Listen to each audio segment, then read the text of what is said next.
Voilà, on va démarrer. Merci à vous d'être restés. La plupart, je crois, ont vu ce très beau film.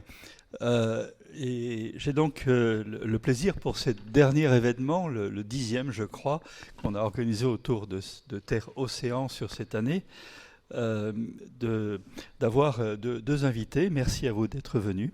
Donc, Denis Lacroix, ici, un petit mot peut-être de présentation, qui vous êtes, Denis Lacroix, et puis on reparlera après un peu plus longuement de votre parcours.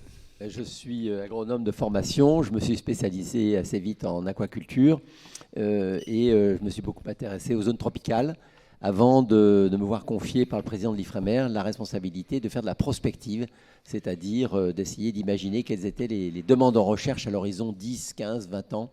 Et donc, je travaille maintenant dans ce domaine-là au sein de l'IFREMER, donc l'Institut français de recherche pour l'exploitation de la mer. A7.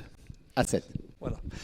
Alors, l'homme au chapeau, c'est David Grémillet. David est à la fois océanographe de formation, hein, et puis aussi il s'est immensément intéressé aux oiseaux. On va parler avec lui des oiseaux océaniques. David, un petit mot d'abord sur ce que vous faites en ce moment, en quelques phrases. On va en reparler après de façon plus longue.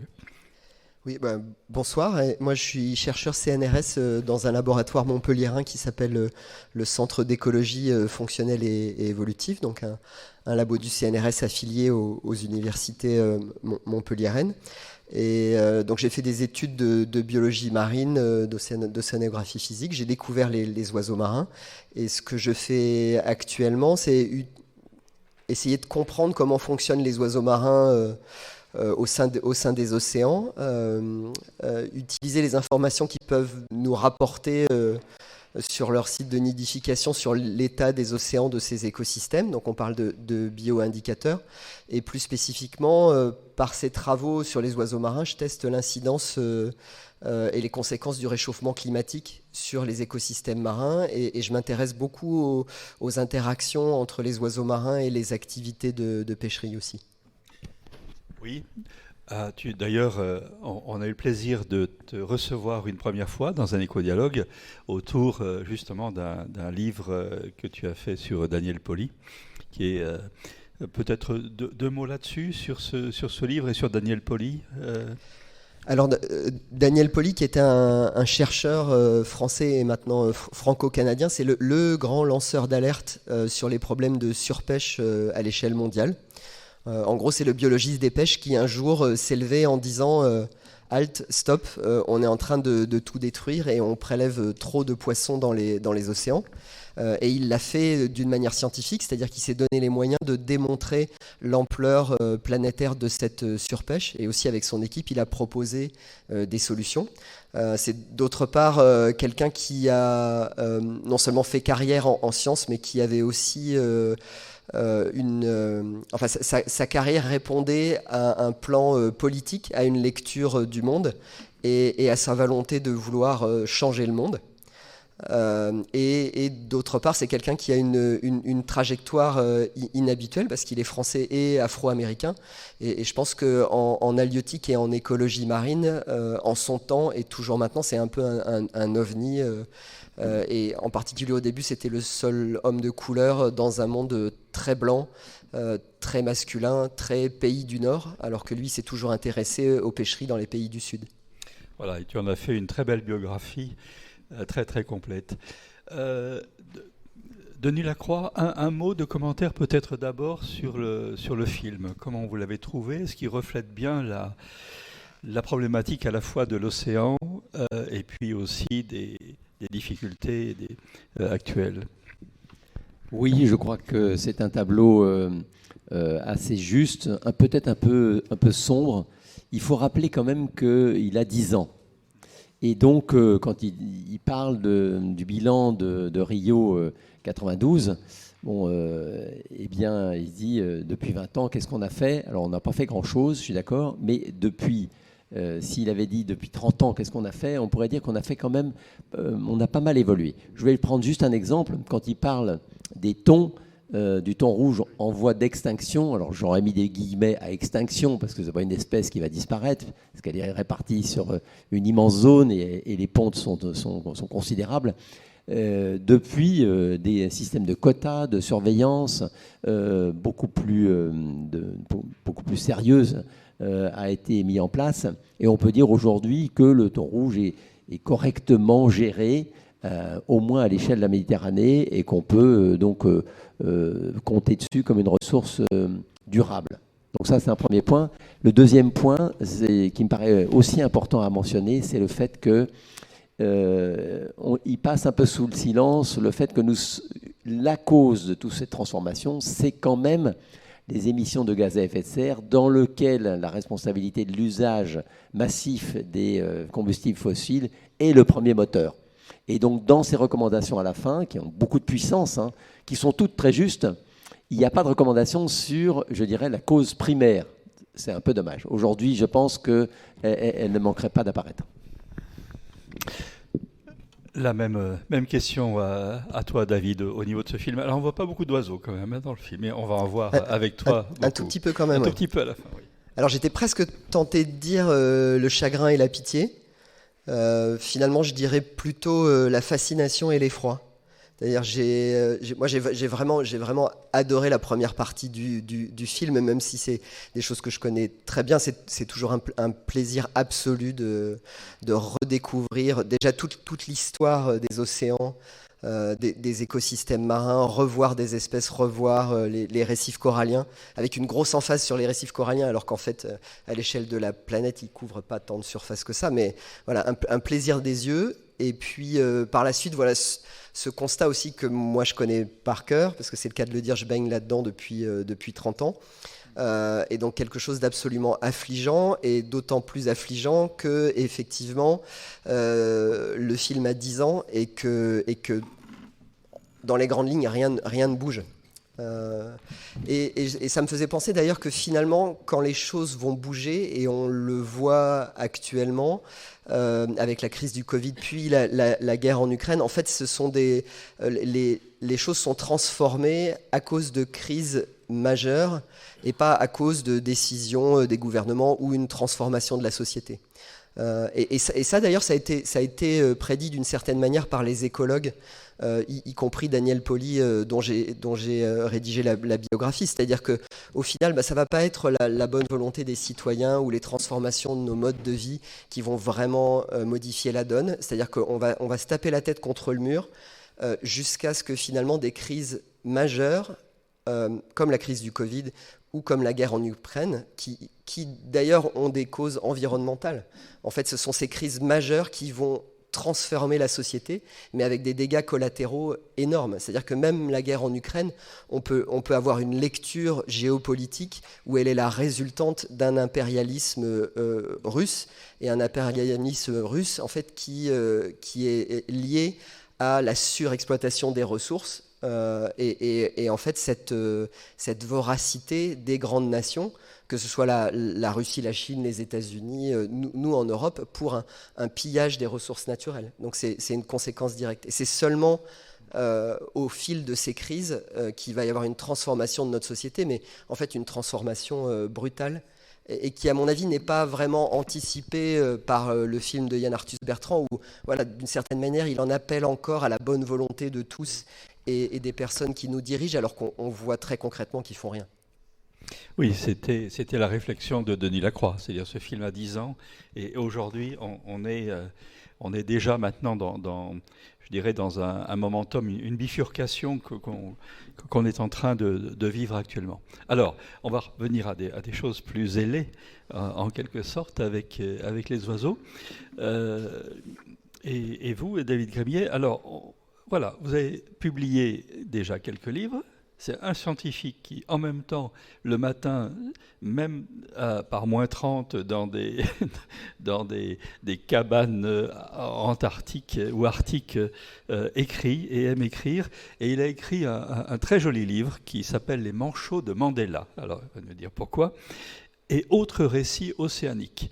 Et alors, ce livre, qui est absolument passionnant, que que tout le monde peut lire. C'est pas un livre, je dirais, de spécialistes scientifiques. Au contraire, il y a vraiment une volonté que je trouve très intéressante de rendre ça facile et puis désirable en quelque sorte aussi sur l'ensemble de ces aventures. Et alors le livre est bâti sur 8 oiseaux et je vous propose de les ensemble de les découvrir. Alors, oui, vous les voyez défiler à l'écran voilà, au, on les voit défiler. au fur et à mesure.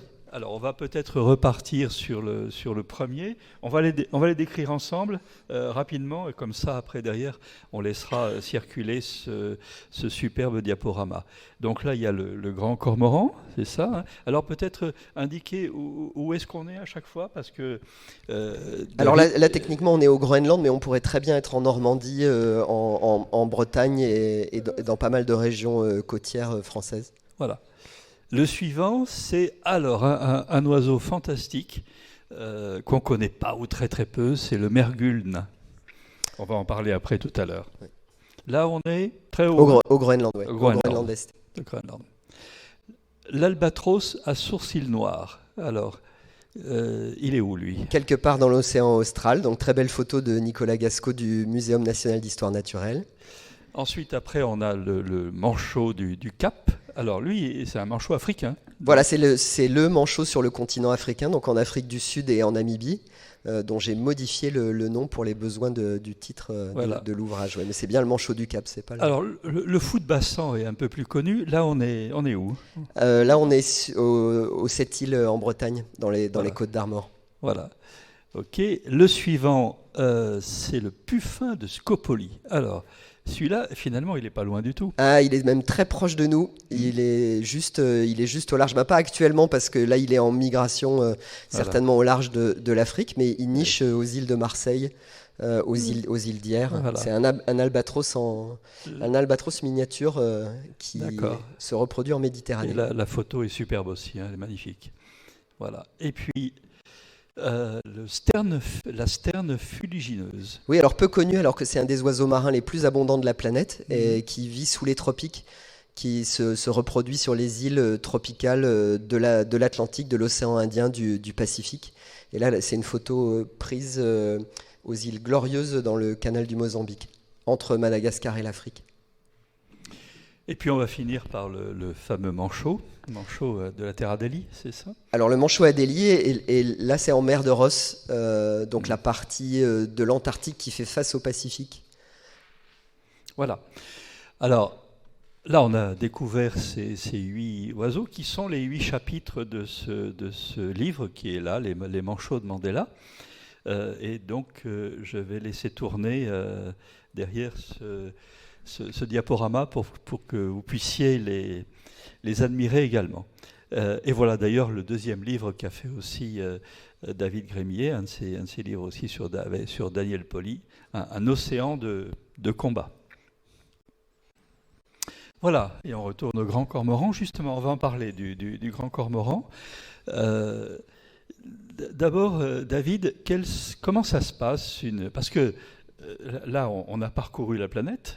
Mais vous l'avez parcouru aussi, sur tout ce qu'on vient de voir, il y a eu des expériences scientifiques qui ont été faites du nord au sud, en passant par du chaud, du très froid également. Comment ça se passe une expérience scientifique ? Et puis aussi, comment vous, les scientifiques, maintenant, arrivez à mesurer à mettre sur toutes ces bestioles, les petits capteurs qu'il faut, etc. Je crois que le temps du bagage simple est révolu maintenant.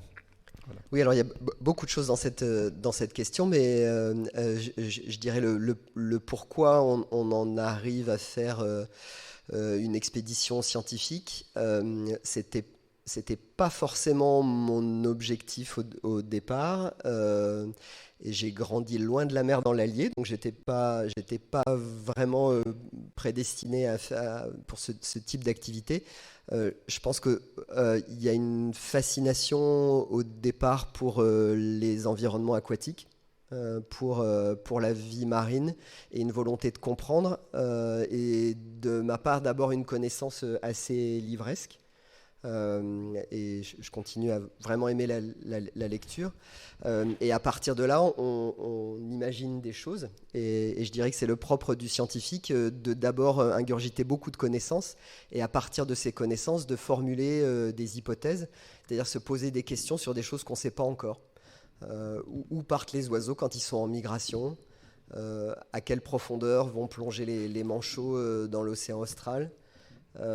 Et puis après, voilà, quelle va être l'incidence des changements globaux? Donc on imagine des questions. Et une fois qu'on a ces questions, on se dit comment est-ce qu'on va pouvoir y répondre? Et pour ce qui est des mouvements des oiseaux marins en mer, moi j'ai eu beaucoup de chance parce que je fais partie de cette génération de chercheuses et de chercheurs qui ont eu accès à des technologies électroniques, toutes les petites balises électroniques qu'on a pu mettre sur les oiseaux pour savoir ce qu'ils faisaient en mer. Alors au départ, c'était juste des profondimètres améliorés, comme ceux que vous pourriez emmener en plongée, mais avec un système pour enregistrer les plongées des manchots. Et c'est d'ailleurs des systèmes qui ont été développés pour étudier les manchots du Cap par un de mes mentors, qui s'appelle Wilson. Et donc d'abord, c'était juste des profondimètres. Et là, tout d'un coup, on s'est dit, ces manchots du Cap, ils descendent à 100 mètres. Pas mal quand même, pour un oiseau de 3 kilos. Et puis après, on s'est dit, mais moi, j'aimerais bien savoir où ils partent quand ils disparaissent au-delà de l'horizon. Alors au début, c'était un autre appareil électronique qui permettait juste, avec un compas, d'enregistrer la direction prise. Et puis il y avait une espèce de petite hélice pour savoir la vitesse de nage. Et après, on faisait un calcul de vecteur et on se disait, il a dû nager jusque-là à 20 km au large. Bon, comme c'est des manchots, les manchots volent pas très bien, donc ils nagent seulement. Donc ils vont s'éloigner seulement en reproduction d'une dizaine de kilomètres au large. Mais après, pour les oiseaux volants, eux, ils peuvent parcourir des milliers de kilomètres. On se demande vraiment où ils pourraient aller. Et là, coup de chance, à la fin des années 90, le système GPS est mis en place par l'armée américaine. Et vous le savez maintenant, vous avez un GPS dans votre téléphone portable. Mais au début des années 2000, c'était complètement incroyable d'avoir une balise GPS qu'on pouvait coller sur un oiseau. Et après, avec une précision de 5 mètres, on suivait tous ces mouvements en mer. Absolument fascinant. Et là, on a découvert tout d'un coup que les fous de bassin qui nichent aux 7 îles en Bretagne, ils allaient se nourrir jusque devant les côtes du Royaume-Uni. Après, avec d'autres enregistreurs, on a vu qu'ils allaient en migration jusqu'en Afrique de l'Ouest, qui faisait 4000 km, qui quittaient la Bretagne, ils allaient en Afrique de l'Ouest. Et c'est là où on s'est rendu compte qu'en Afrique de l'Ouest, ils rencontraient les fameuses pêcheries pirates. Donc c'est ces bateaux-là terribles que vous avez vus dans le film. Donc toutes ces pêcheries pas ou très peu réglementées, qui non seulement pêchent beaucoup de poissons, mais pêchent aussi beaucoup d'oiseaux, de tortues, de requins, et de manière illégale. Et donc là, en travaillant avec l'équipe de la réserve naturelle nationale des 7 îles en Bretagne, on s'est rendu compte que les oiseaux étaient très bien protégés là où ils nichaient en Bretagne, mais par contre, il y avait un trou noir au large de l'Afrique de l'Ouest et les oiseaux disparaissaient là. Et ça a bien montré en fait l'interdépendance entre ces deux territoires. Et donc pour revenir à la question de départ, une fois qu'on s'est posé ces questions et qu'on a les moyens technologiques d'y répondre, nous on organise des expéditions là où les oiseaux vont se reproduire à terre, parce que c'est quand même plus facile de les atteindre à terre qu'en mer. Et comme les oiseaux marins, comme beaucoup d'animaux sauvages, ont été persécutés, décimés, dérangés et tout ça, eux, ils ont pris l'habitude de se reproduire dans des zones très inaccessibles, sur les îles, loin de tout le monde. Et donc souvent, ce sont des zones très reculées, mais aussi très belles. Donc j'ai la chance d'aller travailler sur ces îles assez majestueuses, mais ça prend beaucoup d'énergie, de ressources et de préparation pour arriver dans ces zones très isolées.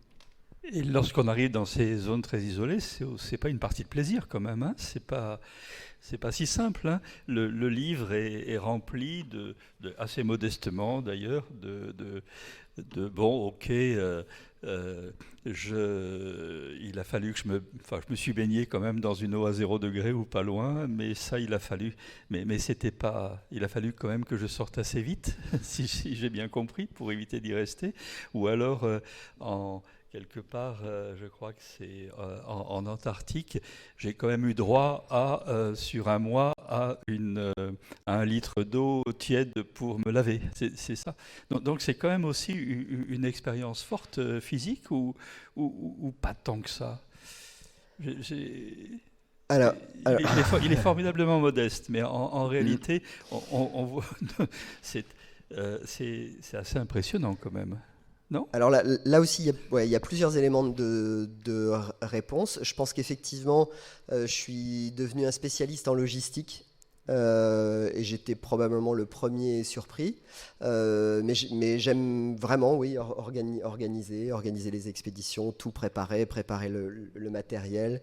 Bon, c'est un peu une caricature, mais j'ai fait mes études en Allemagne, donc voilà, j'estime qu'une expédition bien préparée au millimètre, c'est aussi une des conditions du succès.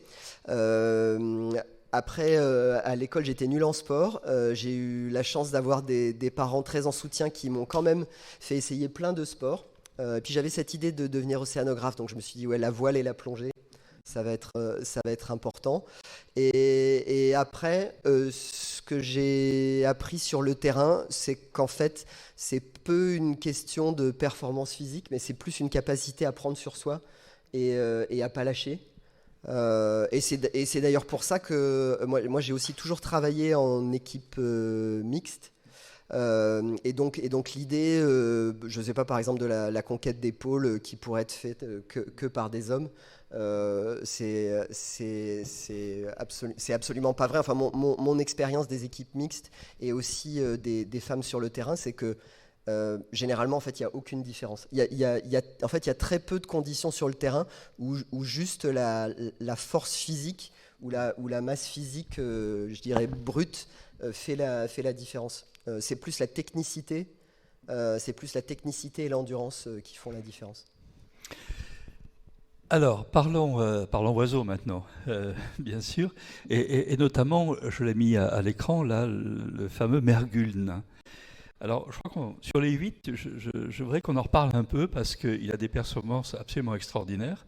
Et puis, mergule, je ne sais pas, est-ce que vous connaissiez le mergule nain avant de venir? Eh ben, vous allez le connaître grâce à David.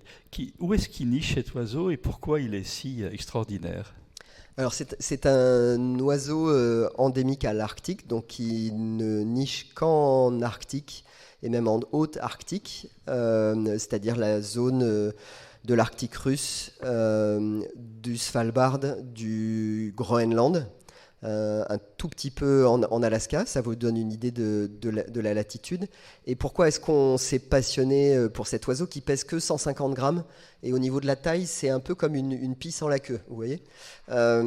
Et c'est un oiseau qu'on voit très très rarement. Alors les ornithos le connaissent quand même en France, parce que très rarement en hiver, il y en a quelques-uns qui sont déportés et qui s'échouent sur les côtes françaises après les grosses tempêtes hivernales.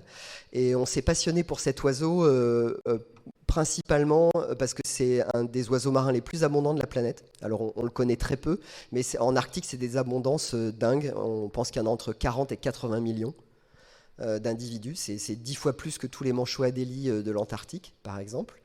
Et après, on a réalisé aussi que c'était un peu, en Arctique, c'était un peu le canari dans la mine de charbon.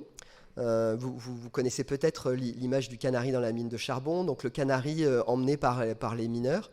Et quand le pauvre canari tournait de l'œil, c'était que le niveau de CO2 avait augmenté dans la mine et qu'il fallait se tailler en vitesse parce qu'on allait étouffer. Et en Arctique, cet oiseau, il se nourrit de toutes les petites crevettes que vous avez très bien vues dans le film. C'était très bien filmé.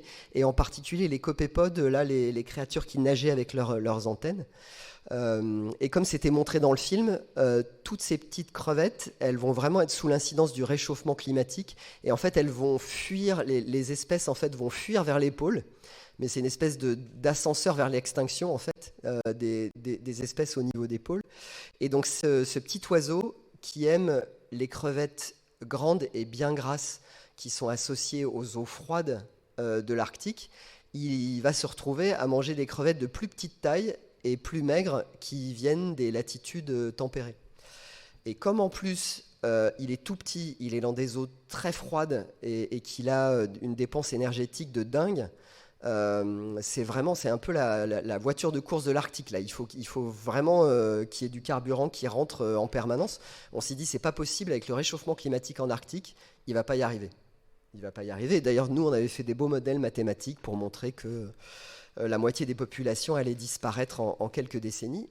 Mais la recherche est basée sur des modèles, mais elle est aussi basée sur des mesures de terrain. Donc on est allé au Groenland, et c'est ce qu'on fait depuis bientôt 20 ans, c'est étudier ce petit oiseau sur la côte est du Groenland, donc effectivement dans des conditions assez rocambolesques, dans une zone à ours, dans les éboulis, voilà, exposé aux éléments. Mais à notre grande surprise, on s'est rendu compte que, pour l'instant en tout cas, ces petits oiseaux, ils arrivent à se débrouiller. Le réchauffement arrive, la glace de mer disparaît, et eux, ils perdurent, ils arrivent à se nourrir en travaillant plus, et on ne pensait pas que c'était possible. Ils arrivent à capturer des petites crevettes et à élever leurs jeunes. Une fois qu'on avait fait ça au Groenland, on s'est dit mais au Groenland on arrive trop tard, et c'est ma frustration en fait quand même. En Arctique, ça fait 25 ans que je vais en Arctique, mais je suis arrivé trop tard en fait. Le changement climatique était déjà enclenché. Toutes ces mesures-là, il aurait fallu les faire dans les années 80. On aurait eu encore beaucoup de glace de mer, des conditions très froides. On aurait pu encore plus en suer enfin, pas vraiment en suer, gelé sur le terrain. Et donc on est arrivé trop tard au Groenland, et on s'est dit on va essayer de trouver un espèce d'Éden arctique. Et c'est là où on a eu la chance avec mon collègue Jérôme Faure du laboratoire Liens à La Rochelle d'aller dans l'Arctique russe en terre François-Joseph. C'était il y a 10 ans. Et là, d'étudier les mergules dans des conditions beaucoup plus froides, avec néanmoins une fonte de la banquise et des glaciers côtiers. Et on s'est rendu compte, et ça aussi vous l'avez vu dans le film, je ne sais pas si vous avez remarqué, on avait ce front de glacier là, avec la glace qui s'effondre. Là, la grande colonne de glace qui s'effondre. Est-ce que vous avez vu, après l'effondrement de la glace, il y a les oiseaux qui partent. Ouais, très, très bien observé. Et en fait, les oiseaux, là, ils décollent. Et à mon avis, c'est des mouettes tridactyles. Parce que les oiseaux viennent sur les fronts de glaciers en fonte pour se nourrir. Parce que l'eau de fonte crée des résurgences, qu'ils appelaient upwelling dans le film. En fait, crée des résurgences qui ramènent en fait les sels minéraux et tout le plancton à la surface. Et donc là, les oiseaux viennent picorer.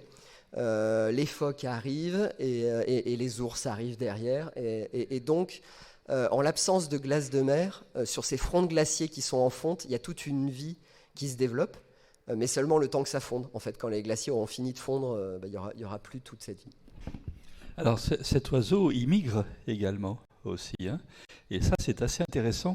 Il va aller migrer dans un endroit où on n'irait pas prendre des vacances, quoi, hein. C'est assez étonnant. Un peu d'explication là-dessus.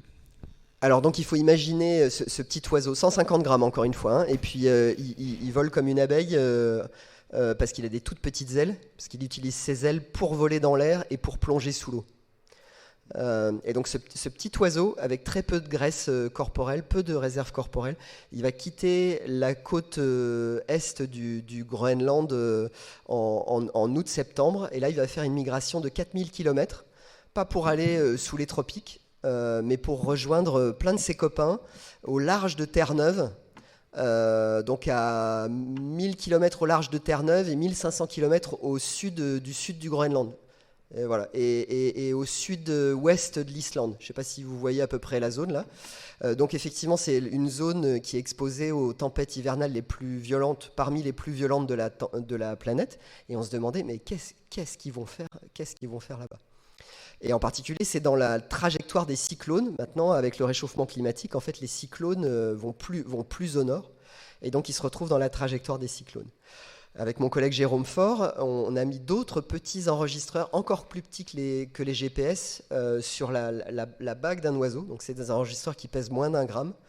Et pour économiser de l'énergie, thématique qui vous est chère, on a utilisé un autre système que le GPS.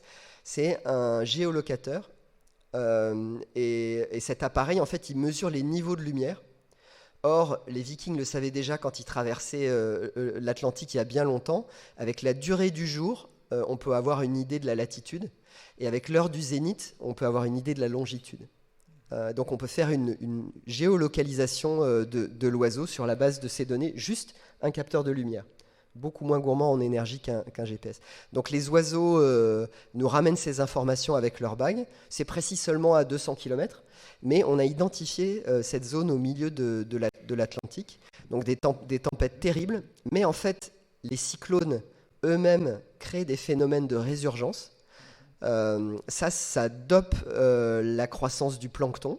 Et ce qu'on a découvert, c'est que même dans la froidure, même dans le vent, dans une eau à quelques degrés, alors que l'intérieur de l'oiseau est à 40 degrés, hein, il faut imaginer le différentiel de température, et ben les mergules arrivent à survivre tant qu'ils ont beaucoup de plancton pour se nourrir. Et donc ils ont choisi cette zone parce qu'il y avait beaucoup de nourriture, même si elle était vraiment inhospitalière. Et ils sont à peu près sûrs de ne pas trouver trop de prédateurs et de pêcheurs dans le coin, vu l'ambiance. Très juste. Donc on a identifié cette zone avec tout un consortium de recherche autour de l'Atlantique Nord parce que c'est en fait une zone de convergence et de rencontre de millions d'oiseaux marins toute l'année. Donc il y a des mouettes tridactyles qui arrivent du Spitzberg, il y a des pétrels qui arrivent des Açores ou même des archipels du sud de l'Atlantique. Donc c'est un grand rassemblement d'oiseaux marins. Et ça a été assez facile de désigner une aire marine protégée dans la zone parce qu'il y a peu de trafic et très peu de pêche. Historiquement, il y avait un peu de pêche russe, mais... Voilà, et donc maintenant, il y a une aire marine protégée. Oui. Dans une zone, effectivement, en haute mer. Qui se protège elle-même, en quelque sorte, par les conditions, en quelque sorte, météorologiques et océanographiques. Aussi, mais là, pour une fois, on a la chance d'arriver et d'implanter une aire marine protégée avant qu'il y ait des usages renforcés de cette zone. Alors, on va passer à un deuxième oiseau. On pourrait faire les 8 comme ça serait passionnant, mais bon... Oui, mais vous allez lire le livre. Vous pouvez lire le livre chez Actes Sud. Il y a autant de belles histoires. Alors, le deuxième, c'est le fou de bassan. Hein. Voilà, c'est ici. Et alors là, je vous propose, soyons fous, en quelque sorte, d'aller passer 1 minute ou 2 sur le dos d'un fou de bassan. Je vais essayer de mettre ça, une petite vidéo que tu as fait hein, avec d'autres, voilà. Alors, non, mais on va vous faire deviner ce que ça pourrait être. Je vais pas tout de suite dire. Ah, d'accord, oui, ok. C'est plus rigolo s'il faut deviner. Voilà. Alors, attendez, je vais mettre en plein écran. Voilà, ici, c'est parti.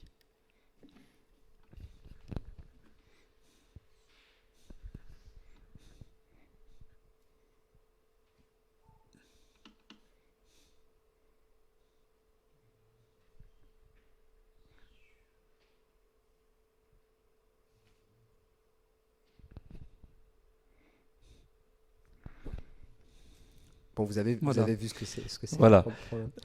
Donc on est sur le dos d'un fou de bassan qui vient de partir de l'île Rouzic dans l'archipel des 7 îles, dans les Côtes d'Armor et qui trace son chemin directement vers le nord. Parce qu'en fait, les fous de bassan de Rouzic aiment bien se nourrir en plein milieu de la Manche, quasiment sur le rail là, du trafic maritime, parce que c'est un front de marée entre les eaux de l'Atlantique et les eaux de la Manche et de la mer du Nord. Et à nouveau, ce front de marée génère des résurgences. Il y a beaucoup de plancton, beaucoup de poissons. Il y a pas mal de mammifères marins d'ailleurs qui se regroupent aussi sur cette zone. Et donc nous, là, c'est une vidéo qui a déjà une dizaine d'années. On avait une caméra qui était suffisamment miniaturisée pour la mettre sur le dos du fou et avoir la perspective de l'oiseau. Et vous avez remarqué que c'est un vol plané battu. Vous avez une phase en vol plané, une phase en vol battu. Et ça, si on met un GPS et qu'on enregistre sur un pas de 1 seconde, on voit bien les phases planées et les phases de vol battu. Comment on fait pour mettre une caméra sur ce pauvre fou de bassan ? Alors, les oiseaux se reproduisent sur Rouzic, et donc le fou, vous savez, l'origine du nom fou, c'est en fait parce que quand on approchait des nids, les oiseaux étaient... euh, euh, en fait, les oiseaux protégeaient leur nid et leur site de reproduction, et donc ne quittent pas les nids. Donc ça veut dire que quand ils sont en reproduction sur leur nid en Bretagne, c'est assez facile de les capturer. Donc on capture l'oiseau, on scotche une caméra sur son dos. Après, il vit sa vie pendant 24 à 48 heures. Et après, quand il revient au nid, on enlève la caméra. On le reprend de nouveau? Oui. Et pour le capturer, au filet, comment ça se passe? Alors, on a une canne qui nous permet de crocheter l'oiseau et de le garder sur le nid jusqu'à ce qu'on puisse le capturer. Ouais. En faisant attention au bec qui est très tranchant. Ok. Et j'ai lu aussi qu'on arrive à déterminer les températures intérieures avec l'évolution de température intérieure avec une grande précision en faisant avaler à ces pauvres oiseaux une petite gélule, c'est ça aussi? Alors c'est pas des pauvres oiseaux parce que bien sûr on suit leur devenir avant et bien après les manipulations. Et donc pour s'assurer qu'ils vont nicher normalement. Et aussi, les oiseaux marins vivent très longtemps, donc c'est des individus qu'on va revoir d'une année sur l'autre, qu'on va pouvoir suivre dans le temps. Et effectivement, en début de carrière, je m'intéressais plus à la physiologie des oiseaux en environnement extrême. C'est ce qui m'a amené d'ailleurs au Groenland, parce qu'on se demandait, en particulier les cormorans, comment ils arrivaient à passer la nuit polaire au Groenland. Et on avait pu mesurer leur température interne et s'assurer qu'en fait, ils ne faisaient pas d'hypothermie. Parce qu'une des hypothèses, parce que aussi ça avait été mesuré chez les manchots royaux de l'océan austral, c'est quand ils étaient en eau très froide, en fait, ils laissaient baisser leur température corporelle pour faire des économies d'énergie, un peu comme les iguanes des Galapagos le font également. Donc on se disait peut-être que les cormorans font la même chose. Et en fait non, même dans l'eau très froide et en pleine nuit polaire, ils gardent une température interne de 39-40 degrés. Et ce qui était absolument fascinant, et qui l'est toujours, c'est qu'ils arrivent dans la nuit polaire à plonger et à trouver du poisson. Et à votre avis, comment ils font dans le noir pour trouver des poissons, les cormorans? Et ce serait la même chose d'ailleurs dans les lagunes ici, quand les lagunes sont très troubles. Je me suis toujours demandé comment les cormorans arrivaient à trouver des poissons. Je ne sais pas si... Alors, à votre avis? Bon, j'ai la réponse parce que j'ai lu le livre, mais... Non, moi, on s'était dit peut-être à tâtons au fond, et puis les poissons sont lents parce qu'il fait froid. Non. Et finalement, on s'est rendu compte qu'ils les entendaient. Parce que c'est l'acoustique. Vous le savez mieux que moi, sous l'eau, les poissons font beaucoup de bruit. Ouais. Avec leur bouche, avec leur vessie natatoire. Et on s'est rendu compte que les cormorans, et c'est probablement vrai pour une majorité d'oiseaux marins, leur capacité auditive était tout à fait à l'égal de celle des mammifères marins. Donc probablement dans le noir, ils entendent les poissons. Voilà. Merci. Merci. Évidemment, vous pourrez poser après plein de questions à David Grémillet. On va revenir un petit peu à l'océan avec vous, Denis Lacroix, sur... Voilà, je vais mettre quelques dias à l'image pour qu'on puisse en parler. Quelques repères sur l'océan pour terminer en quelque sorte ce cycle sur Terre-Océan ici. Alors la première chose, c'est derrière au niveau de la pêche et de l'aquaculture. Où est-ce qu'on en est aujourd'hui? On le voit bien sur ce graphique que je vous remercie de commenter. On a derrière des captures qui sont à peu près constantes, mais par contre une augmentation sur tout ce qui est pêcherie, etc. Comment ça se passe? Alors, en fait, le constat qui a été fait dans le film par Yann Arthus Bertrand, il peut être poursuivi, je dirais, quasiment tel quel. On voit sur ce schéma que les tendances qu'on observe sont des tendances extrêmement lourdes extrêmement régulière. Alors, ce qui est le plus visible, c'est le jaune orangé. Le jaune orangé chez les pêches, assises d'ailleurs sur des pêches en rouge, qui sont des pêches d'eau douce. Donc, le gros paquet de la pêche, en fait, à consommation humaine, puisqu'il a parlé des pêches pour les farines, et on pourrait rajouter 20 millions de tonnes. Là. Mais là, le graphe n'enregistre que les pêches à consommation humaine directe.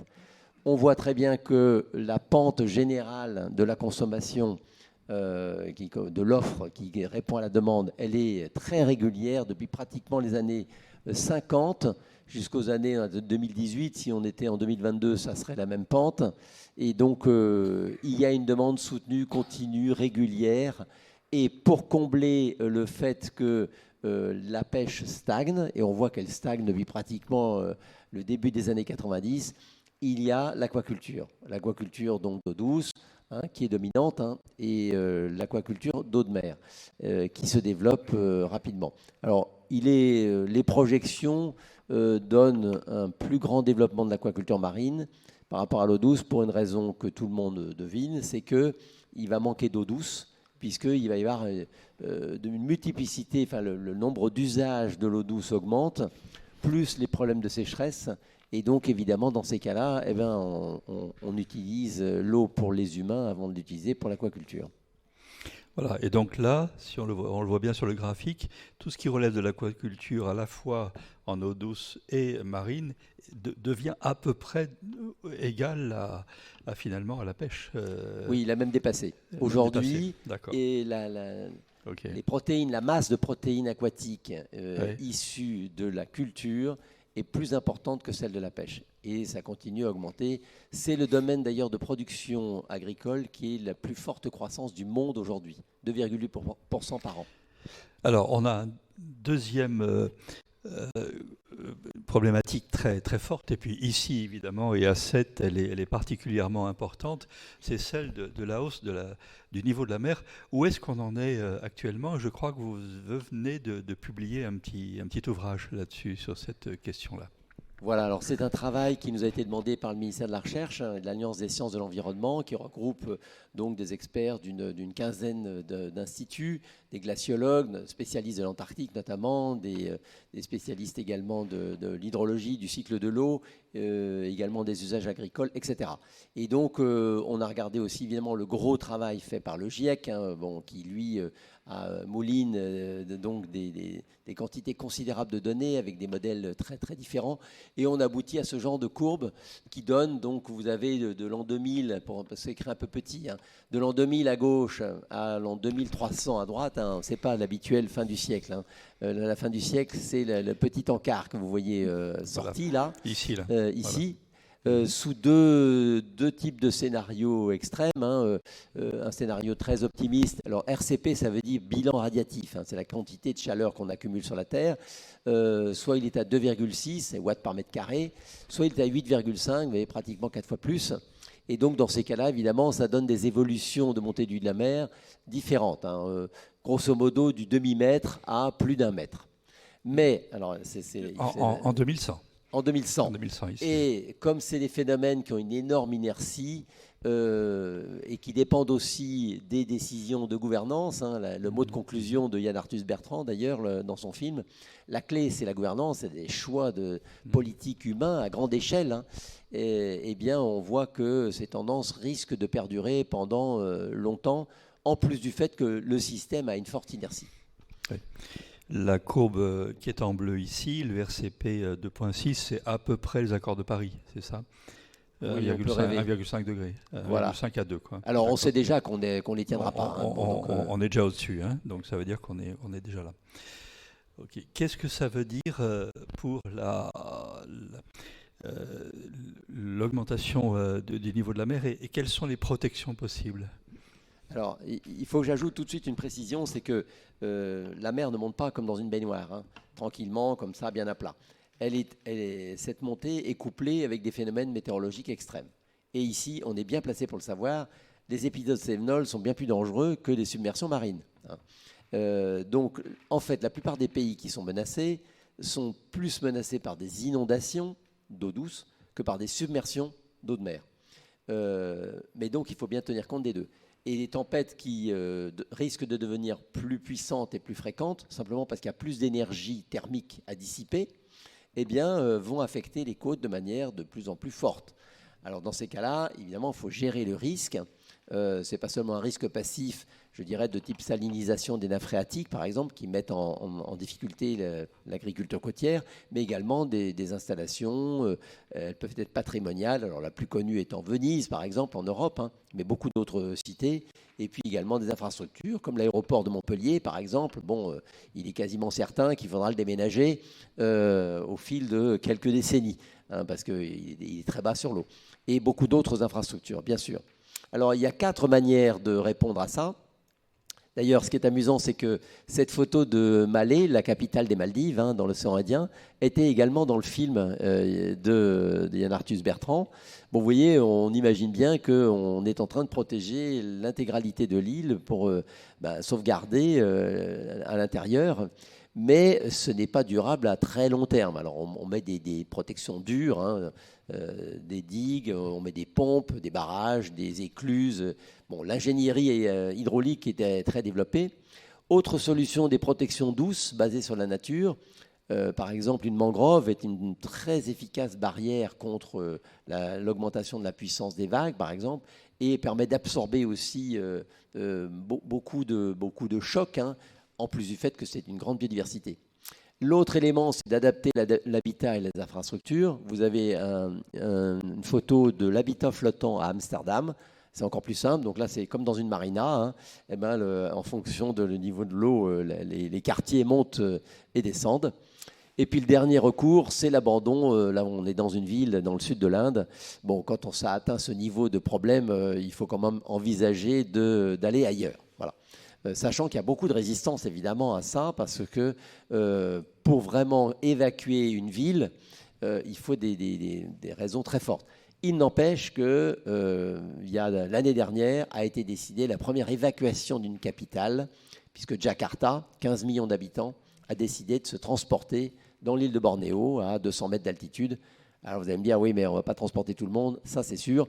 Donc ça se fera très progressivement, il y a des coûts probablement énormes. Donc c'est la dernière solution possible, généralement utilisée en dernier recours. J'étais il y a quelques semaines dans une réunion en Camargue, au niveau de l'énergie justement et du climat. Et là, les élus disaient, mais on a vraiment un problème, c'est le suivant. On ne connaît pas évidemment le niveau qui va être atteint. Et en fait, on a beaucoup de décisions extrêmement difficiles, parce que si le niveau est relativement bas, et donc quelque part on est sur un scénario, disons 2 degrés 5 pour simplifier, on peut rester, ou on peut éventuellement faire de l'adaptation. Par contre, si c'est du 5-6 degrés, là c'est plus la peine, il faut se déporter. Et donc ça, c'est des choix à 20 ans, 30 ans, 40 ans, c'est des choix absolument énormes en matière d'aménagement. Est-ce qu'aujourd'hui, on est capable de dire des choses comme ça aux élus qui sont suffisamment, enfin aux élus et à la population, qui sont suffisamment clairs par rapport à ce qui va arriver ou pas? Alors je dirais d'abord, il n'y a pas de règle générale, ça serait trop facile. Il faut s'adapter en fonction du site. Et puis ça dépend aussi de la densité de population, de l'exposition au risque. Évidemment, on a tous en tête la Faute-sur-Mer, par exemple, où on a laissé construire un lotissement dans une zone vulnérable. Bon, malheureusement, le jour où il y a une tempête, dite tempête parfaite, hein, c'est-à-dire que se conjuguent tous les facteurs négatifs, et en plus qu'elle se passe de nuit, eh bien, c'est une catastrophe. Donc, il faut déjà évaluer les zones sur lesquelles il faut s'arrêter de construire. J'insiste sur ce fait parce que quelquefois, on se dit, enfin, je ne comprends pas, avec ce qu'on sait sur la montée du niveau de la mer, comment ça se fait que. Bon, alors pour tout un tas de raisons, hein, donc évidemment, on l'imagine aisément. Donc déjà, ne pas aggraver la situation. Après, il faut regarder qu'est-ce qu'on veut protéger, hein, et à quel coût. Après, c'est un peu une question de rapport coût-bénéfice avec beaucoup de politique dedans. Donc, il faut être assez prudent, hein. Soit on a beaucoup de moyens et il faut absolument protéger un patrimoine important. Bon, je donne un exemple, hein. Venise, où j'étais la semaine dernière pour un congrès justement sur la montée du niveau de la mer en Europe, un projet financé par l'Europe. Bon, Venise, c'est 28 millions de visiteurs par an et un chiffre d'affaires de 3 milliards. Combien a coûté le système pour le protéger? 6 milliards. 2 années de chiffre d'affaires. Alors, si on veut protéger une commune et que le coût, c'est 2 années de chiffre d'affaires de la commune, touristique ou autre, ça vaut peut-être la peine de faire des travaux. Mais si c'est disproportionné en coût, il faut être sérieux, quoi. Donc, il y a pas mal d'éléments qui rentrent en jeu. Il y a également le fait de l'assurabilité des biens.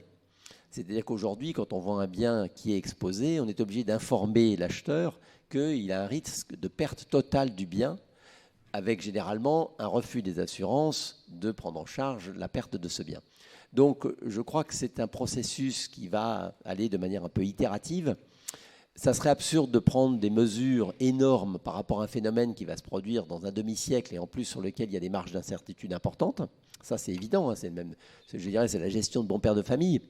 Mais il ne faut pas prendre non plus, attendre éternellement qu'une catastrophe révèle la vulnérabilité d'une commune, d'un camping, des habitations. Donc vous voyez, c'est un peu une réponse de Normand, je suis désolé, mais ça dépend et il faut quand même en être conscient. Alors, on a aussi un problème, des questions qui se posent par rapport aux ressources qu'il y a sur la mer et au fond de la mer, parce qu'il y a des minéraux qui sont très particuliers, vous allez nous en parler, les nodules, les encroûtements cobaltiques, les sulfures hydrothermaux, et là, derrière, on va évidemment être très tenté d'aller les chercher. Je pense notamment peut-être au lithium, mais aussi au cobalt, qui est un des métaux sur lesquels il y a vraiment des tensions assez fortes. Où est-ce qu'on en est par rapport à ça? Et est-ce qu'il y a des protections, je dirais, mondiales possibles, ou au contraire, c'est le Far West, au fond de la mer? Alors, heureusement, ce n'est pas encore le Far West.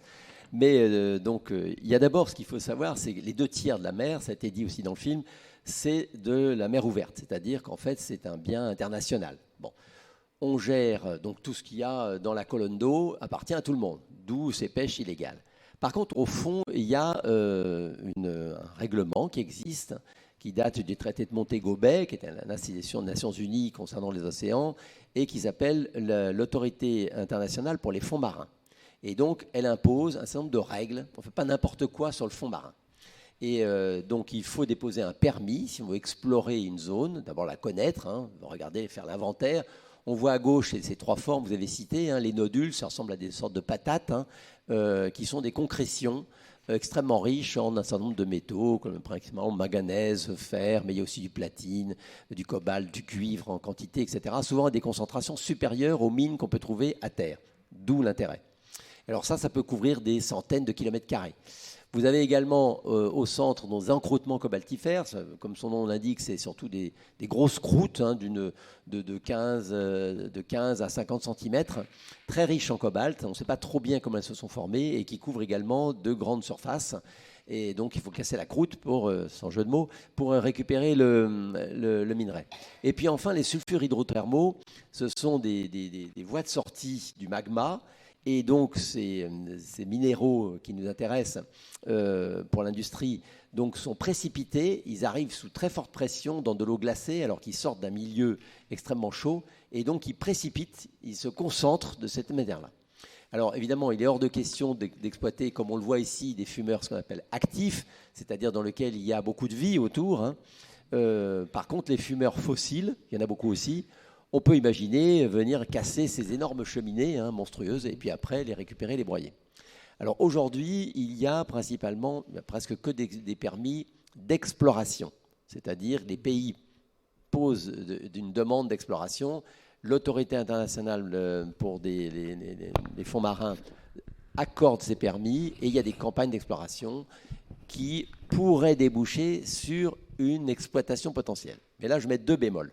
Le premier, c'est qu'on ne sait pas quelles seraient les conséquences au plan environnemental. Là aussi, ça a été très bien dit dans le film, la vie dans les océans est extraordinairement riche, y compris au fond. On pensait qu'il n'y avait pas beaucoup de biodiversité au fond, parce qu'on disait c'est le noir absolu, il n'y a pas d'énergie, bon, c'est des étendues la plupart du temps très plates, sans intérêt, sableuses. Et en fait, il y a une énorme activité bactérienne et également biologique. Donc, il y a une vraie biodiversité au fond. Et de ce côté-là, il faudrait savoir ce qu'on risque de faire si jamais on commence à gratouiller le fond des océans. Par ailleurs, il ne faut pas oublier une chose, c'est que dans l'eau, les particules fines qui seraient soulevées risquent d'être déplacées sur de très grandes distances, puisqu'elles n'ont pas, elles subissent la gravité bien sûr, mais elles sont dans un milieu beaucoup plus dense, donc elles risquent d'aller beaucoup, beaucoup plus loin que dans l'air. Et puis le deuxième élément, c'est que ça reste quand même beaucoup, beaucoup plus cher qu'à terre. Et donc c'est un horizon qui est relativement lointain, dans lequel on peut imaginer que d'ici là, on ait de meilleures connaissances sur ce qu'on peut faire ou ce qu'on ne doit pas faire. Oui, David.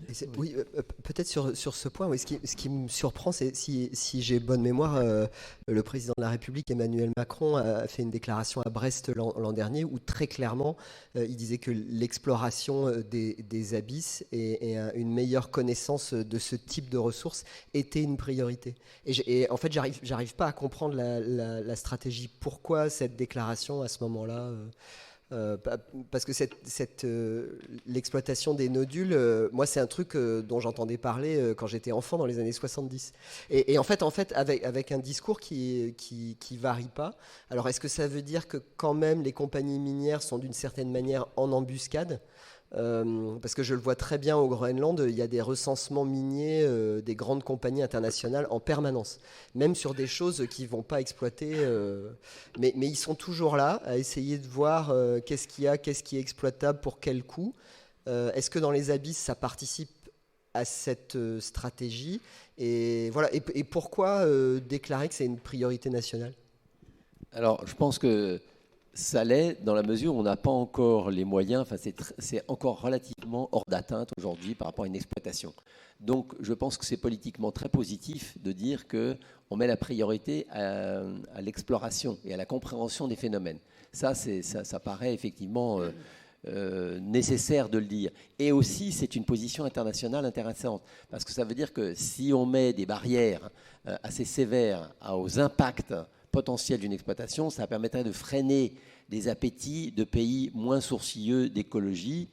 La Russie a par exemple demandé à lever l'interdiction d'exploitation minière de l'Antarctique.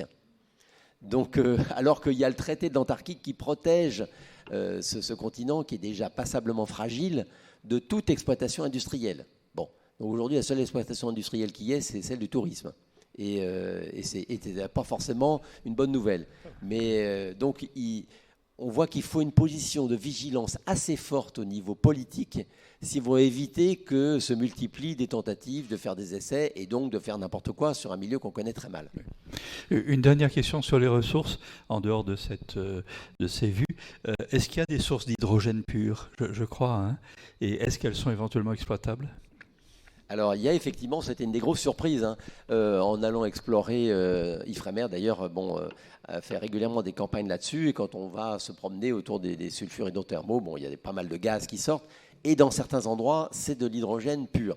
Alors, il y a un immense avantage, c'est que il est d'abord à très basse température, il fait 4 à 5 degrés au fond de l'océan, donc c'est très froid, et puis il y a une pression déjà énorme. Donc, or, l'hydrogène, c'est un gaz extrêmement volatile, c'est le plus léger de tous les gaz. Donc, si on veut le transporter facilement, il faut dépenser beaucoup d'énergie pour le comprimer et descendre en température. Là, je dirais, la nature fait le boulot déjà pas mal, puisqu'il y a à peu près déjà 300 atmosphères, donc c'est beaucoup. Alors, le récupérer, oui, mais il faut voir les débits et puis voir si... Après, est-ce qu'il y a une industrie de l'hydrogène ? Aujourd'hui, ce n'est pas vraiment le cas. Bon, s'il y avait vraiment... Alors, il peut y avoir une sorte de conjonction un peu miraculeuse, c'est-à-dire qu'on développe massivement les moteurs thermiques à hydrogène, ce qui permettrait de n'émettre que de la vapeur d'eau, et dans le même temps, on trouverait des sources d'hydrogène. Alors, ce qu'il faut voir, c'est qu'aujourd'hui, c'est des petits débits, ce n'est pas des puits de pétrole quand même. Donc... Enfin, 300 bars, on est déjà au niveau de pression des réservoirs d'hydrogène sur les bus. Voilà.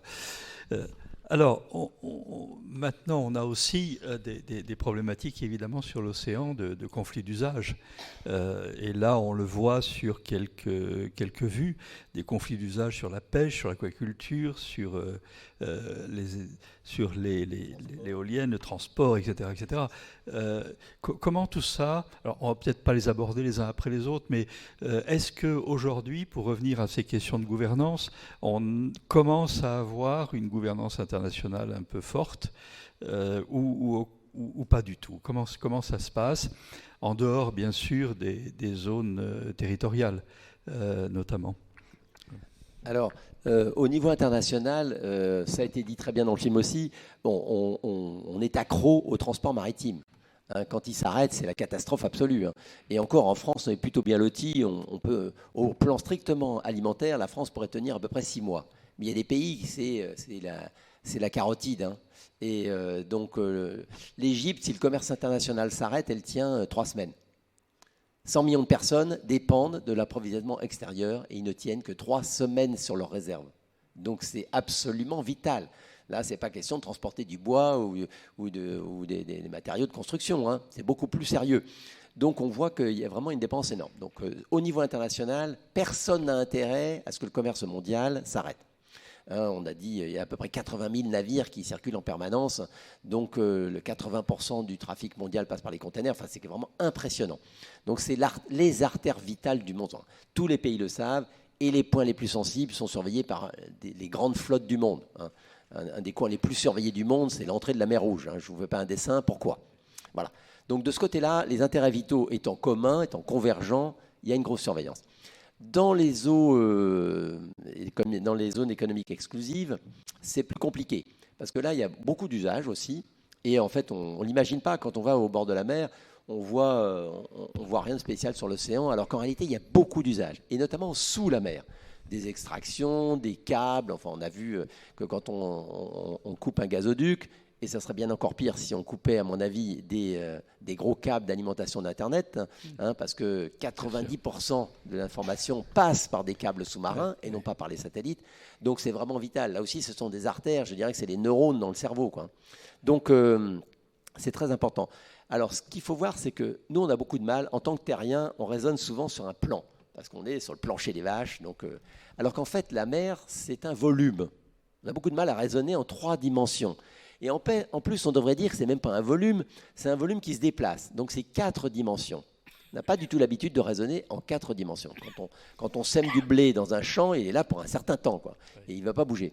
Donc ce petit schéma rappelle qu'il faut raisonner en volume, et deuxièmement que beaucoup d'usages peuvent en fait se superposer. Mais trop souvent, on raisonne avec un plan. Un plan, c'est en 2 dimensions. Et on fait des petits schémas dans lesquels on dit, ben voilà, cette zone-là est réservée à. Mais en réalité, elle est souvent réservée à un usage très, très localisé.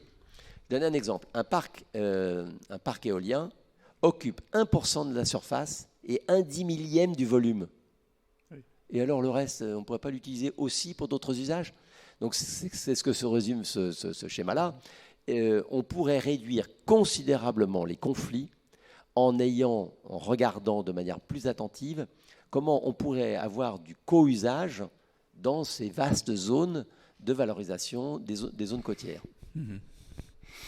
Ce qu'on retrouve sur beaucoup d'activités dans les énergies renouvelables, notamment la question des co-usages. Alors maintenant, face justement à cette montée de la mer, est-ce qu'il y a vraiment des choix radicaux qui sont à faire? Quels sont ces choix-là? Est-ce qu'on n'est pas dans une espèce d'utopie ou plutôt de dystopie complète par rapport à ce qu'il faut arriver, ou au contraire, c'est une voie sans issue? Alors il y a quand même cette espèce de croyance dans le fait que la technologie résoudra tous les problèmes de l'humanité. Et ça, c'est un peu inquiétant quand même. Quand on voit les exemples que j'ai donnés, vous n'avez plus de place à terre, vous avez besoin de construire une usine, vous la mettez sur un système flottant et vous la mettez au large. Vous avez une digue, vous la installez au passage, vous faites la digue et puis vous mettez une usine marémotrice, au passage, vous récupérez en plus de l'énergie. Rotterdam, puisque Rotterdam sera probablement submergé par la montée du niveau de la mer, c'est très très bas, Rotterdam. Hein. C'est dans la grande plaine centrale de la Hollande, le point bas est moins 7 mètres, donc on ne peut pas éternellement pomper. Et surtout le problème, c'est l'arrivée de l'eau douce, hein, puisque en fait, quand en pleine marée haute, si en plus il y a des vents du nord, eh bien la mer est très haute et les fleuves ne peuvent plus s'écouler. Donc ils s'écoulent dans la plaine côtière. Et en fin de printemps, les débits du Rhône, de la Meuse et de l'Escaut, qui se jettent tous à cet endroit-là, ça représente 24 000 mètres cubes à la seconde. C'est-à-dire 4 fois le Rhône en crue. Donc, vous voyez, il faut bien le mettre quelque part. Donc, vous voyez, c'est comme si au Sainte-Marie-de-la-Mer, le niveau de la mer était tellement élevé que le Rhône ne pourrait plus s'écouler dans la mer. Donc, quand on a ce genre de problème, qu'est-ce qui se passe? Eh bien, la réponse est celle de l'ingénierie. On installe un avant-port. Donc, actuellement, Rotterdam est en train de se transporter vers son embouchure. On abandonne petit à petit les docks à l'intérieur. On cesse de protéger l'arrivée des fleuves. Et on va se transporter dans des digues plus hautes, avec des docks mieux sécurisés, etc. etc. Donc, la photo en haut à droite montre carrément l'idée de ville flottante. Alors, ce sont des projets un peu utopiques, hein, mais ils ont du sens. Beaucoup de cabinets d'études travaillent dessus. Et quand vous voyez les projets saoudiens d'une Neom, la ville nouvelle en plein désert, quand on voit le coût que ça peut représenter, ça sera moins cher.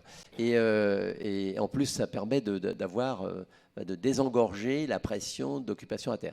Donc, ce qu'il faut voir, c'est qu'on a de multitudes de projets via la technologie, mais ça ne résout pas le problème sur le fond. Et c'est ça qui est grave et même dangereux, c'est de croire que la technologie va trouver des solutions. Et même quand on n'a pas de solution, on se dit, plus tard, on trouvera la solution à nos problèmes. Donc, on fait confiance à des solutions dans le temps, ce qui est quand même ne montre pas un grand sens de responsabilité. C'est intéressant ce débat, parce qu'on a à la fois la technologie formidable.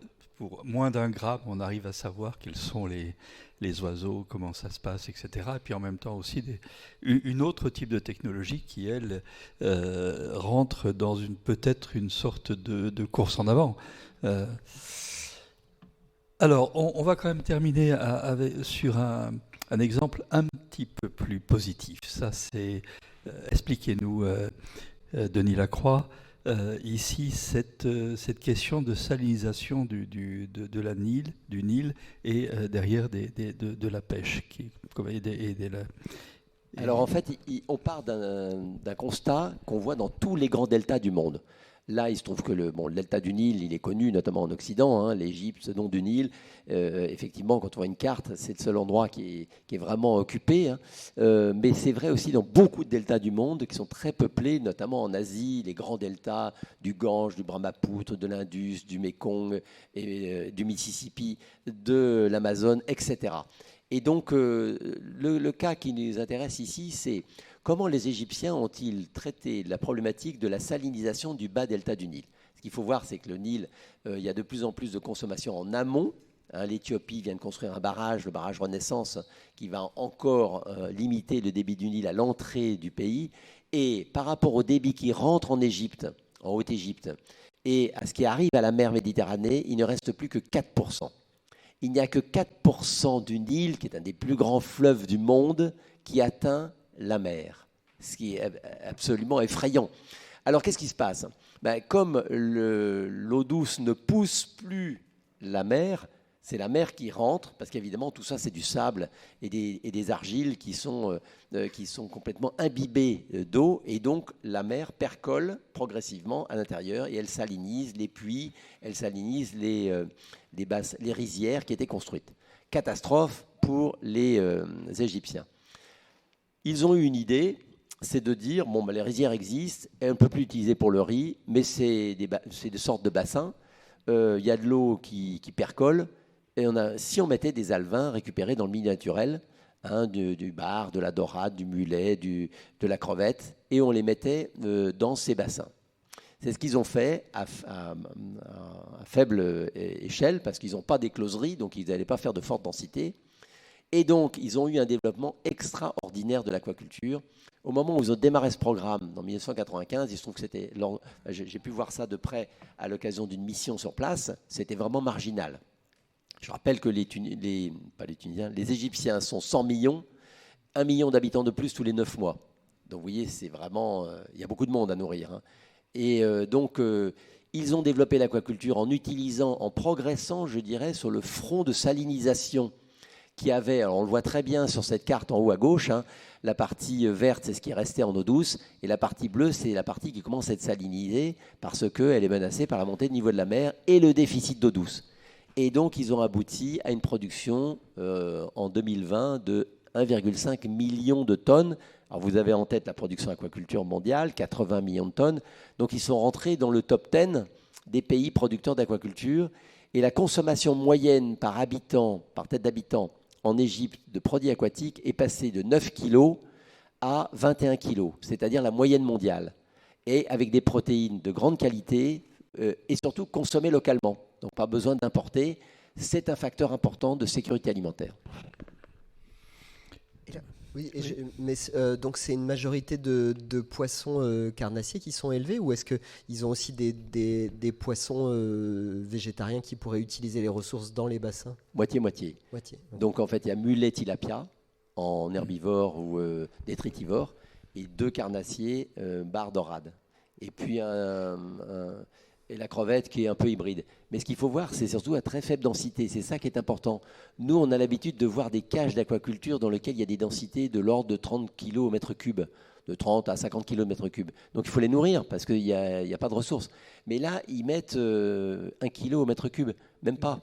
Donc du coup, il y a une productivité naturelle. Alors ça, c'est très intéressant. Pour augmenter la productivité, ils plantent des pieux. Alors au début, je sursautais, mais pourquoi on mettait des pieux dans les bassins? Alors, il dit parce qu'autour des pieux se développent des algues, autour des algues se développe du plancton, et donc la matière organique, enfin l'animal dont ont besoin les prédateurs de niveau supérieur, que sont le bar et la dorade, ils la trouvent sur place. Et alors, je dis, vous donnez rien à manger? Si, et qu'est-ce que vous donnez? Des résidus de biscuiterie. Alors moi, je n'y croyais pas une minute. Donc j'ai accompagné une mission et ils passaient prendre des sacs de biscuits brisés qui étaient invendables. Et donc ils payaient ça presque rien.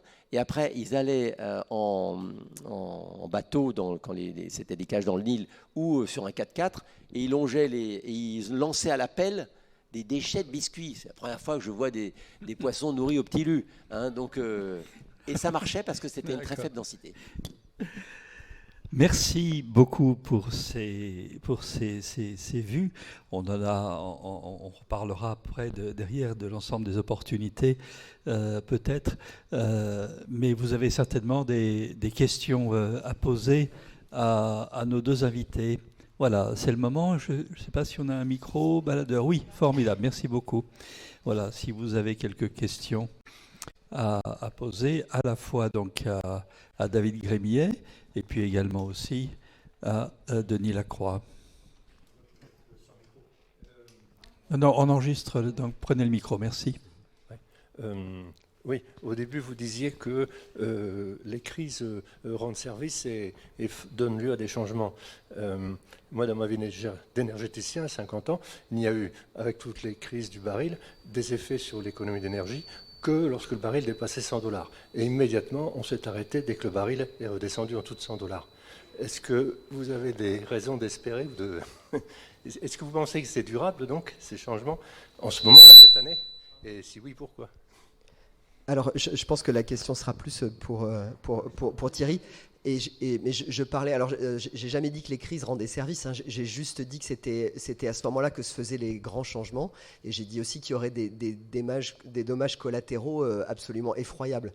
Donc c'est pas du tout ma perspective de dire que les crises vont rendre service. Mais vous savez, voilà, les révolutions se font pas pour les bonnes raisons.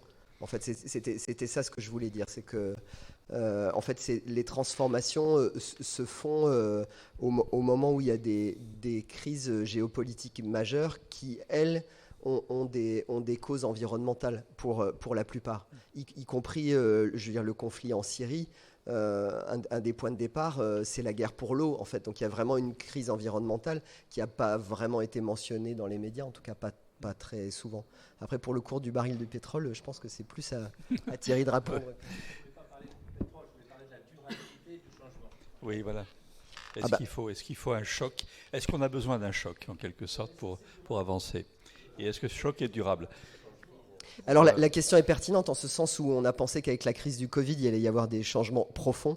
Et en fait, très peu de choses se sont passées. Et je me souviens d'ailleurs, pour parler du transport maritime, avec la crise du Covid, il y a eu un ralentissement majeur du transport maritime et on s'est dit ça va aussi transformer nos économies et mener en fait à une réindustrialisation, y compris en Europe.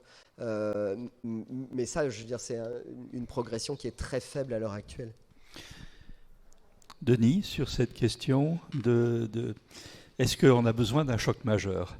Aujourd'hui, on est quand même sur un choc majeur, notamment sur le plan des crises énergétiques, etc. Mais est-ce qu'on c'est plutôt dans nos têtes un mauvais moment à passer, puis après on verra, ou est-ce qu'au contraire, on rentre quand même enfin, je dirais, dans un moment où on sera suffisamment intelligent pour anticiper la catastrophe avant qu'elle n'ait lieu ? Merci de me poser cette question. Sympa, hein, on n'a pas répété. Hein. Alors moi, je dirais qu'il ne faut pas mettre crise au singulier, il faut mettre crise au pluriel, parce que je pense que c'est comme la trajectoire d'un énorme navire.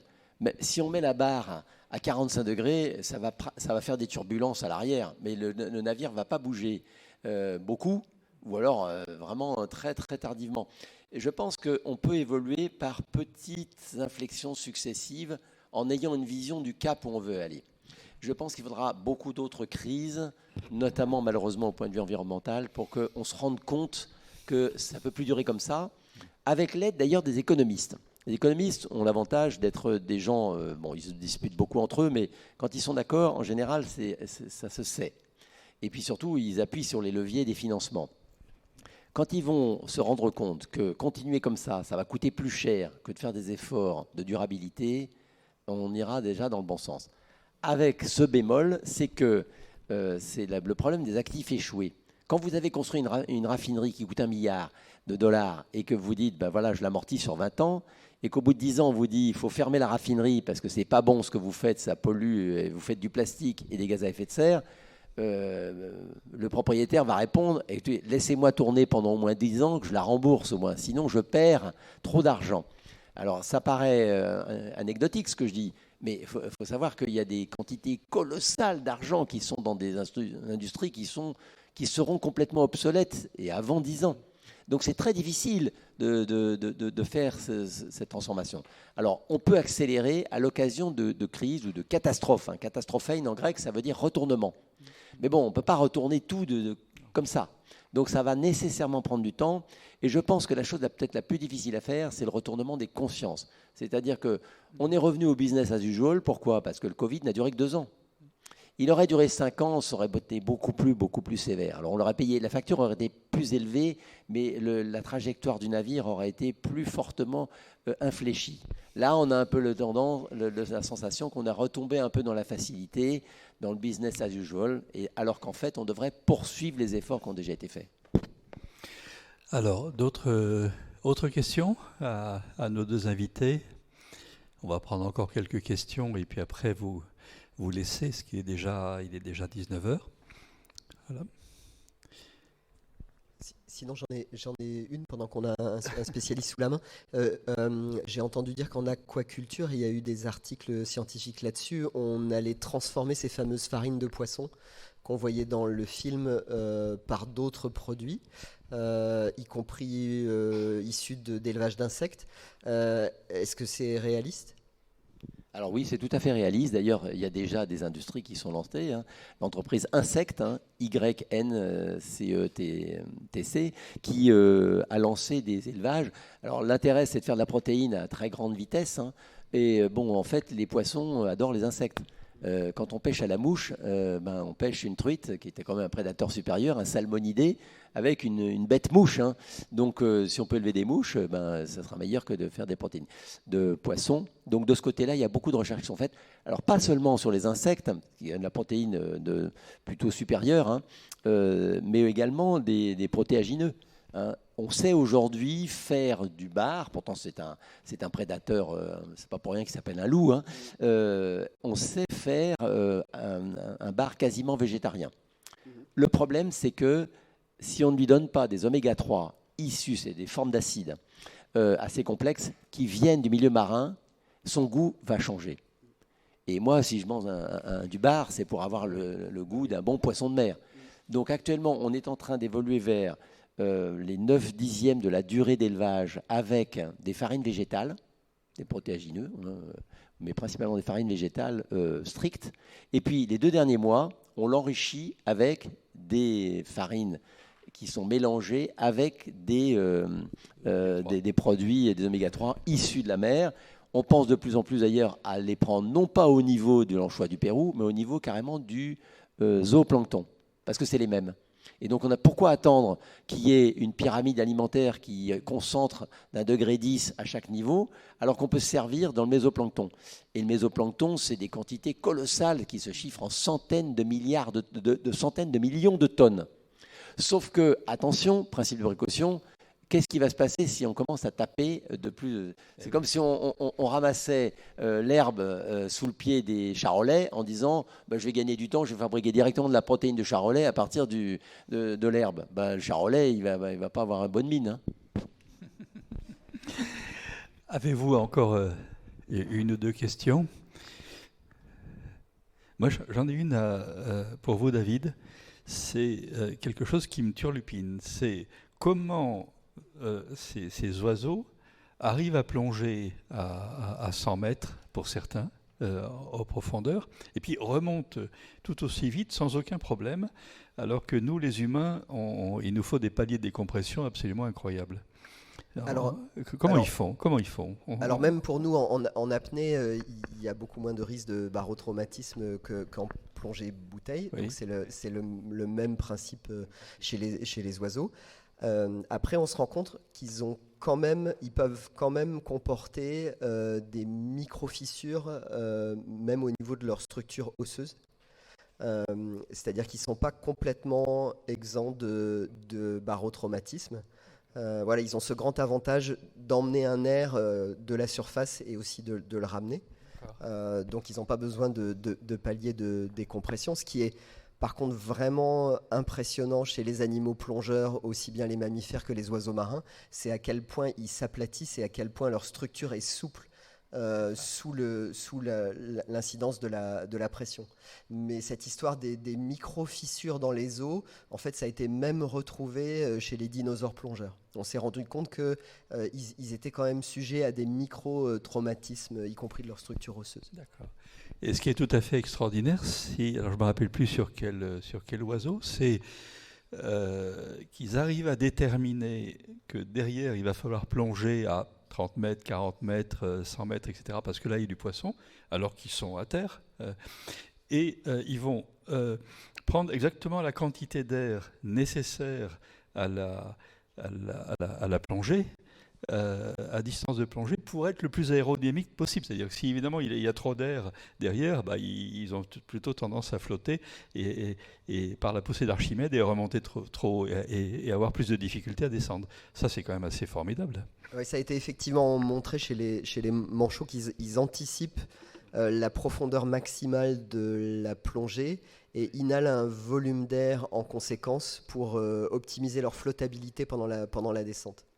Parce que comme vous l'avez très justement expliqué, c'est pas la peine entre guillemets, de se surcharger en flottabilité si on va pas aller plus profond. Oui, il y a des phénomènes d'anticipation comme ça qui sont assez dingues. Même au niveau orientation, on s'est rendu compte que quand les fous de bassin quittaient la côte bretonne, ils savaient exactement où ils allaient. Même quand la ressource en poisson était à 100 km au large. En fait, l'azimut qu'ils prenaient au départ était très proche de celui qui devait suivre pour arriver à la ressource. Et ça, c'est aussi parce que c'est des espèces qui vont vivre assez longtemps, souvent plusieurs décennies. Et pendant leurs jeunes années, on pense qu'ils vont accumuler une connaissance de leur environnement très détaillée, aussi en fonction des conditions climatiques. C'est la même chose pour les puffins en Méditerranée. La Méditerranée est très changeante. Ça, on le sait au niveau de la météo et donc au niveau de la ressource. Et les puffins qu'on a vus à l'écran, quand ils quittent les îles de Marseille, ils sont comme les pêcheurs marseillais le matin qui mettent le nez en l'air et qui disent « Ah, aujourd'hui, c'est dans ce sens-là, bon, je vais aller pêcher là-bas ». Et donc, ils ont cette connaissance extrêmement détaillée du milieu. Mais avec les changements d'écosystème, ils risquent d'avoir à changer leurs habitudes de pêche. Et c'est là où ils se retrouvent piégés, en ce sens où ils ont leurs petites habitudes et ils peuvent se retrouver dans un piège écologique. C'est-à-dire ils ont l'habitude de se reproduire. C'est ce qu'on a montré en Afrique du Sud, dans une zone particulière sur la côte atlantique de l'Afrique du Sud, parce que c'est là où historiquement il y avait beaucoup d'anchois et de sardines. La ressource disparaît. Et à ce moment-là, ces oiseaux qui peuvent revenir pendant des décennies sur le même nid, ils continuent à revenir et ils vont rater leur reproduction année après année. Ils n'auront pas de descendants, eux vont mourir et la colonie va disparaître. Donc il y a une forme de traditionnalisme. C'est un peu la nature obstinée aussi décrite par Philippe Curie, hein. Et donc cet attachement à la tradition qui peut également être fatal. D'accord. Ce qui nous renvoie à quelques éléments philosophiques tout à fait étonnants. En tout cas, merci Denis Lacroix. On peut vous retrouver à l'Ifremer et également sur ce livre. Il est disponible, le petit livre dont vous avez parlé sur l'élévation du niveau de la mer. Voilà, donc on a fait une petite synthèse aux éditions Quae. Il y a un exemplaire qui est sur la table, là, si vous pouvez prendre une affichette si vous voulez l'acheter, et qui est une super synthèse de ces travaux menés pendant 2 ans, pas seulement sur les valeurs, ce qui nous intéressait moyennement, puisque le GIEC fait ça très bien, mais surtout sur les conséquences des différents scénarios qu'on pouvait construire. Et c'est surtout là où il y a quelque chose qui peut être utile à tous les niveaux de responsabilité. Voilà, et puis merci infiniment David Grémillet. Alors je rappelle votre livre, hein, Les Manchots de Mandela, ici. On a fait 5%, 10% à peine des magnifiques histoires qui sont dans ce livre, donc je vous le conseille vraiment. Et puis également aussi, on en avait parlé, le livre sur Daniel Pauly. Voilà, merci à vous deux et bravo à vous. Merci.